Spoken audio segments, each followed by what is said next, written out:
As a privacy advocate, I would recommend no one ever say that they have cryptocurrencies. But what I can say, very good. When I was working on the sort of great project of my life back in 2013, and trying to figure out things like how could I get this archive of material to journalists? How could I persuade them that this is real, that this is practical? How could they see things in a safe way that's uncontrolled, that's unseen, that happens permissionlessly? There's a question of, well, do I need server infrastructure of my own? Maybe the answer is yes. Okay, how do I pay for that anonymously? Maybe someone like me may have used Bitcoin for something like that. So I think there are a lot of technologies that we are here. There are a lot of technologies that we are here for today, or that have served our interests in the past that have never gotten the kind of public shout-outs that maybe they could have. But when you create new human capabilities, people will use those. And yes, it is true, these things will absolutely be abused.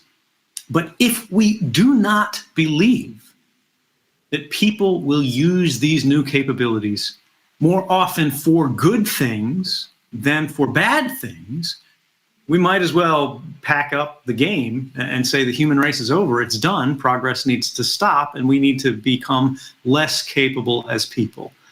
We need to focus not on limiting what humans are able to do.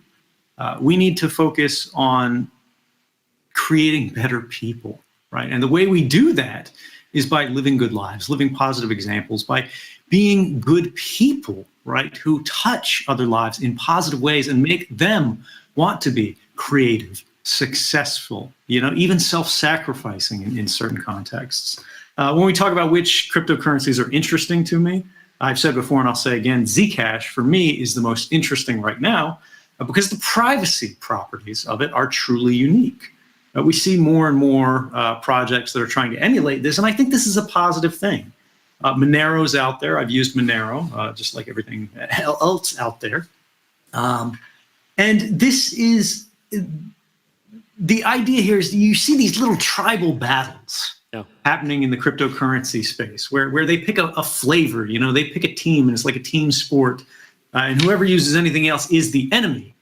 And this is an enormous mistake because the entire sort of population of cryptocurrencies, users, is a tiny minority of the human population, and that has to change if you want your rights to be sort of asserted and defended when this gets to the democratic stage of regulation. Yeah. We need more teams. We need more projects. We need more users. I don't care what your particular allegiance or affiliation is, because we already see governments finally reaching the point where they're becoming very, very nervous and moving closer and closer to the point of muscular intervention in how these technologies can be used. And if we do not have broad sort of public familiarity and use, and it's a question of how do we design competing systems that are simply so attractive that they will not be ignored by sort of the global consumer base, but also the governments themselves who are seeking to compete against them will not simply be able to outlaw them and have that be meaningful, right? And that's a tall order, but when you look at Bitcoin, right, like what are the central benefits of Bitcoin? What are the central flaws of Bitcoin? Everybody is focused on the transaction rate limitations of Bitcoins as being its central flaw. And that is a major one, right? But I would argue actually the much larger structural flaw, the long-lasting flaw, is its public ledger. That is simply incompatible with having a enduring mechanism for trade, because you cannot have a lifelong history of everyone's purchases, all of their interactions, be available to everyone and have that work out well at scale. The limitations of how people engage with these cryptocurrencies are the limiting factor on the sort of apocalypses that we've had from it so far. And it's, I think, a natural relief of pressure on it. But I don't think Bitcoin will last forever. And this is something that I think will be perhaps less popular with some people in the room. But, we need to think about all of the technology projects that we have seen in the past. The first browser created is not the best browser that we have ever seen. Bitcoin does important work, and I do think it will have enduring value for a long time. But particularly when we look at the core development team and their rate of improvement to the protocol, they simply need to do better, or they will not be able to compete. And we know encryption works. Encryption, like anything else, is vulnerable to advances in our understanding of mathematics. Maybe suddenly we know how to factor numbers in a way that just simply was not possible before, and nothing works, right? We don't see a road to that now, but maybe someday it happens. The thing that we have to deal with in reality, practically today, is we have to build based on what we know. And what we know is right now we can't factor these numbers. These are reliable. And we have real world examples of that. I'm a great case, right? So we have this giant cache of top secret documents that are held by multiple groups of journalists around the world. The New York Times, Der Spiegel, the Washington Post, The Intercept, multiple groups of multiple institutions have this cache. And there are many documents in here that have never been published because as a condition of access to the journalists, required them to agree to a couple conditions. The first and foremost of which was they would never publish any story simply because it was interesting or simply because it was newsworthy. They had to agree that they would only publish stories that they were willing to make an institutional judgment or in the public interest to know. They had to make the world better off.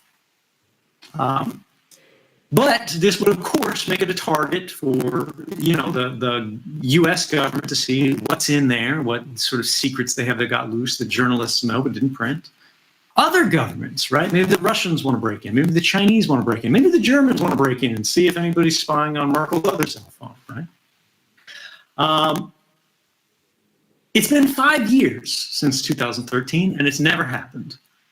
We know this has never happened because even the NSA's number 2 official, former deputy director Chris Inglis, said on camera it had happened. The NSA has the penetrations in all of these other governments and, of course, mass surveillance abilities to know. They would see indications that the people they're trying to spy on have changed their methods of communication. And it hasn't happened, right?